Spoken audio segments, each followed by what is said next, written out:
In this video, we're going to go through recent news on Bitcoin and Ethereum. I'm also going to share the structural levels on those charts as well as total crypto market cap.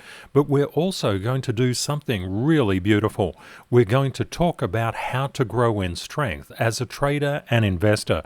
Your mindset means everything. Let's run the numbers.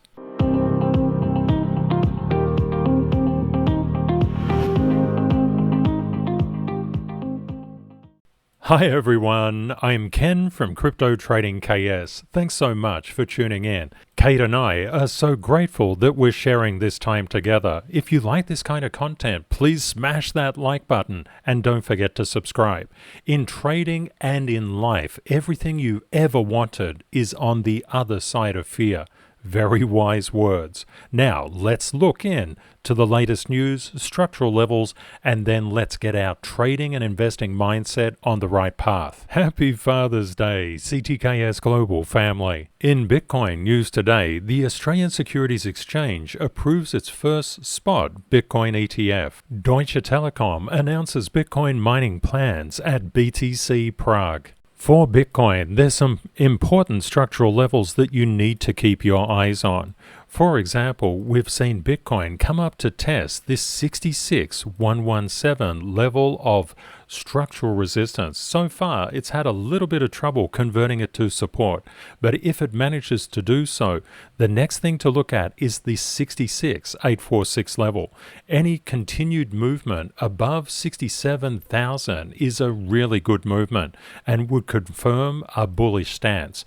Movements below 66,117 to the 65,322 level and below would confirm a bearish stance. In Ethereum news, the SEC Chair Gary Gensler says the Ethereum ETF S1 approvals are likely to come over the summer. The SEC approved issuers' 19B4 filings on May the 23rd, but they need to greenlight the S1s before the spot ETFs can go live. The key is to understand where the structure of Ethereum is at the current time. Using the CTKS method, which we draw up all of price history using level 1 and level 2 standard certification, we saw that Ethereum couldn't overcome the structural resistance level at 3647. If it can't get above, it's going below, and this is always the rule with total market structure, which is called CTKS structure. Structural levels always act as safety nets. After we got rejected from this 3647, we saw that the 3564 level did not hold, but it magnetized price back to it, but it couldn't get above, so it was going below to the 3486 level. That didn't hold either.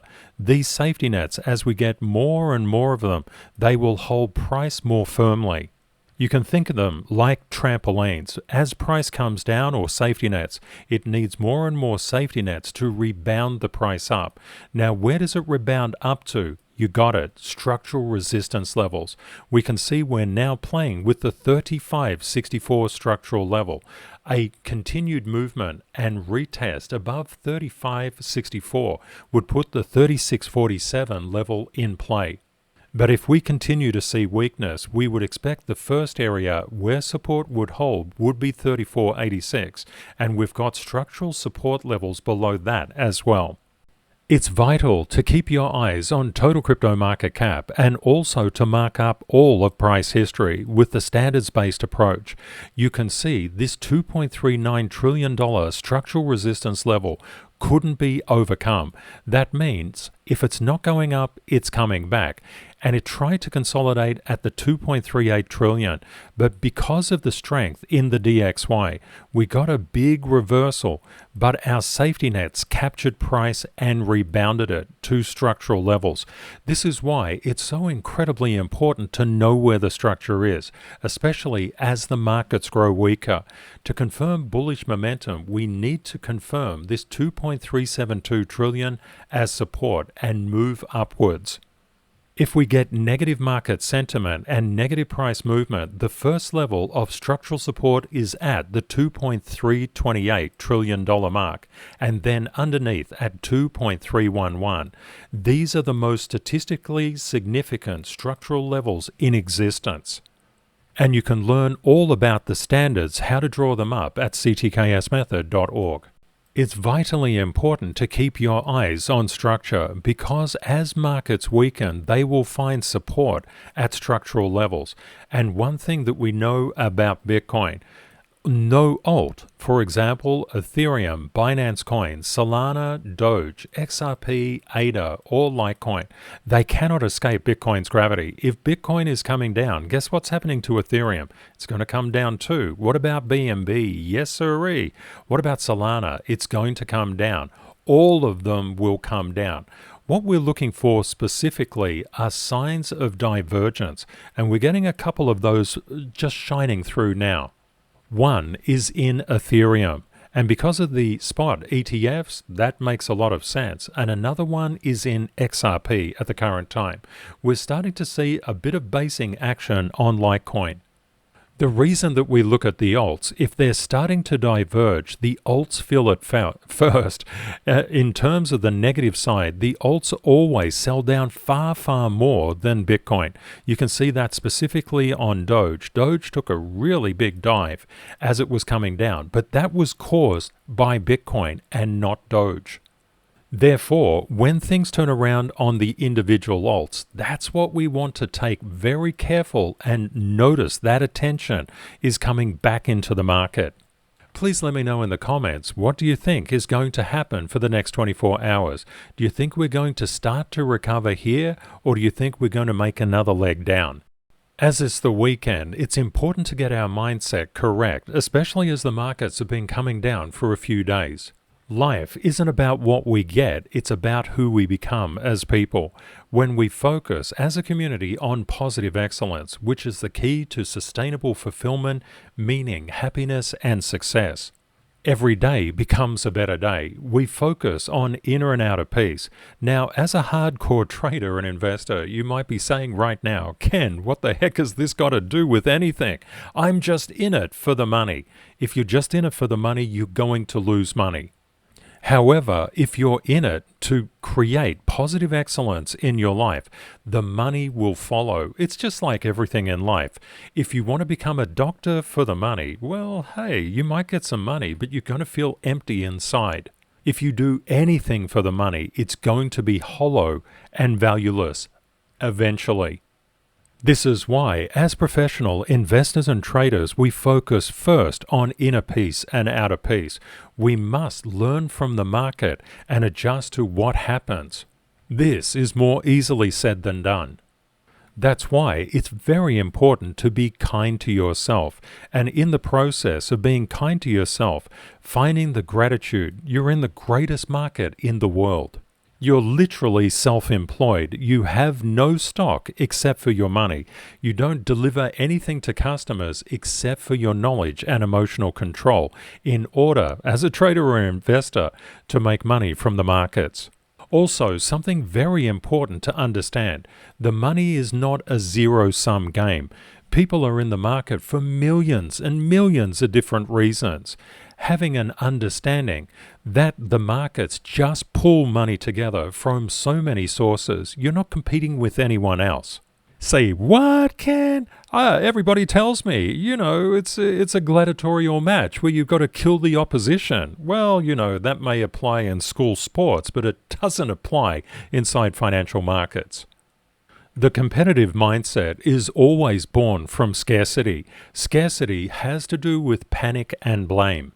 It's the concept that there's not enough to go around, and unfortunately when it comes to the 4 stages that all investors and traders progress through to make money and have a good life, Zone 1 and Zone 2 are the foundations of losing money, not making money. You are not in competition with other people inside financial markets. Just think of the markets as a huge pool of liquidity. People are pulling in liquidity and people are siphoning off liquidity for their own reasons. And everybody has a different reason. They don't have your reason. Your reason is unique to you. To get away from this terrible, terrible area of Zone 1 and Zone 2, where people are in permanent panic, and if they're not panicking, they're blaming and getting angry at themselves and others. We need to do one thing, and that one thing is simply just learning.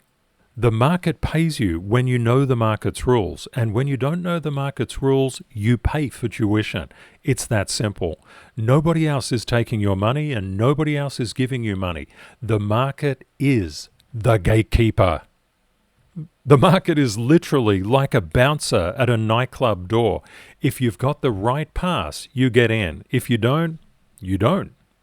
Zones 3 and 4 are where all the magic happens. We embrace probabilities and rules, and we move away from certainty. There's no certainty in a curvilinear mathematical expression that moves in a wave-based function. Ken, come again? What are you talking about? Curvilinear, mathematically based curve-based function. What you see is price, even though it moves up, can move up explosively and down explosively. We are in an uptrend at the moment, but even if we're in a downtrend, it can move off or sell off really substantially and come back substantially. That's why people seeking certainty only up or only down just engage in terrorizing themselves. And you're not going to find the answers in the news. The news is just a way to enhance people's panic and enhance people's blame. All veterans inside financial markets, sure, they read the news, but they make their own decisions. Trading and investing can be really, really difficult because you come in and out of the market at your own volition. Also, the other thing to understand, when you get into the market, you get in because you think it's a good idea. And when you get out of the market, you get out of the market because you think it's a good idea as well. Your reasons are your own, and other people do not have your reasons. But if you suffer from pain, for example, you bank losses, or you didn't get the gains that you wanted, if you hold on to that past pain, hurt, and disappointment, you will by definition create losses and fear. Therefore, Rule 954 is quite an important rule because it says, let's not do this. The way to move through past disappointments is through forgiveness. Forgiveness literally creates profit because what we're doing with forgiveness is we're simply standing back and saying, what did I learn from this? Inside our community, we just thank the loss because it has a lesson inside it. We learn that lesson and release the pain and start again. This is Rule 955, and 955 is a doozy. In fact, inside financial markets, if you can't learn from losses and turn the loss into a lesson, so just call them lessons, and if you can't release that pain and start again, you'll find that you'll get loss after loss after loss, and that's just the market trying to guide you lovingly into paying attention to its rules. Ken, lovingly? Really? Absolutely. The market is there for your success, but it won't open the door like a bouncer until you can push out the correct qualifications, and that is you can control your emotional state. Another way of looking at it is forgiveness is salute and move on. Moving on is the key. A lot of people in this world simply can't move on. They hold things that don't go well for them very close to their hearts. Holding on to disappointment, holding on to frustration, holding on to all the things that didn't work for you is a surefire recipe to go through life miserable. You can release yourself of it right this second by just saluting and moving on. Just learn what you need to learn from that pain. Pain is always instructive. Pain is not meant to be destructive by nature. Pain gives you a warning. Pain gives you information. If you just hold on to the pain and don't learn what the pain is telling you, you can't move forward in life. If you're going through a life pullback at the moment, please know that our community's love and healing thoughts are with you. The sun will come out again, and as you learn and strengthen from what happened, you will go on another life rally. Life, just like the markets, is always moving in a wave. We go up, we go down, but the higher highs and lower lows are what really counts in life. Unfortunately, we're rarely told about these resistance levels and the support levels in life. We have to kind of muddle our way through life without a cookbook or a recipe for how to grow in strength. Growing in strength is counterintuitive because you grow in strength by using kindness, by using forgiveness.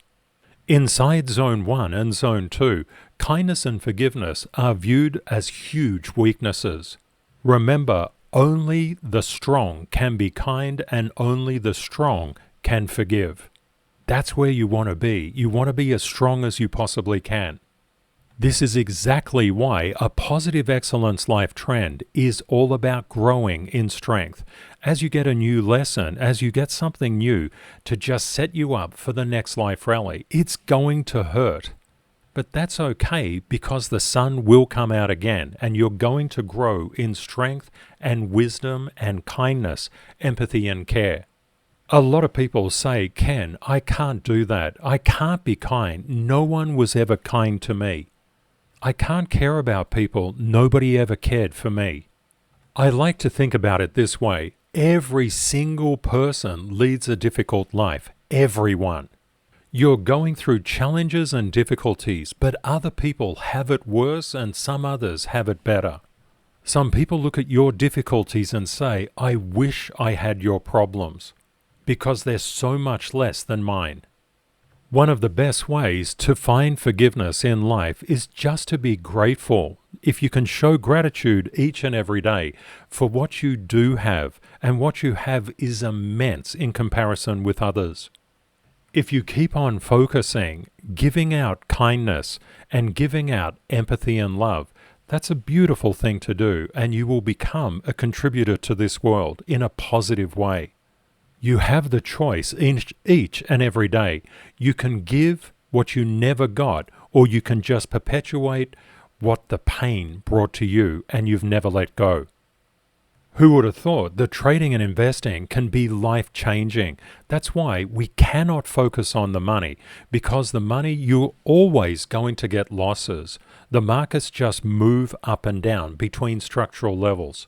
It's the growth of you as a human being. That's the key. And when you can focus on your inner peace and outer peace, you can create gratitude and happiness and kindness. No matter what the market is doing, you've made it. That's what it's all about. And if you get a very strong foundation of positive excellence, the money and the success will come. It does take time, but it will happen. Have a great day or night ahead, my friends, and Kate and I look forward to catching up with you again in the next video. Bye for now.